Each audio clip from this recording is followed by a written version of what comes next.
ఇవాళ వెంకటేశ్వర స్వామి గుడికి వెళ్ళానండి. ఆటోమేటిక్గా అక్కడ స్వామి ఎలా ఉన్నావు అని అన్నాను. అక్కడ పక్కన ఉన్నవాళ్ళు నా ఎంక చూసి నవ్వుతున్నారు. అంటే మనసులో ఉన్నది బయటకు వచ్చేసింది. అది అనడంలో వింతే ఉంది చెప్పండి. నా మనసులో అలా ఉంది, వచ్చేసింది.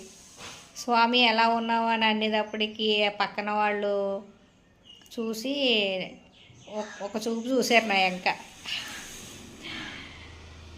భగవంతుడైనా భక్తుడైనా బాగుంటేనే కదండి. దేవుణ్ణి ఎవరైనా అడుగుతారా బాగున్నావా అని? అడగాలి. దేవుడు బాగుంటేనే కదా మనం బాగుంటాం చెప్పండి. మనకి ఏమైనా వరాలు ఇవ్వాలంటే ఆ భగవంతుడు బాగోవాలి కదా ముందు. ఆయన ఆశీర్వాదం లేనిదే మనం ఎంతండి చెప్పండి.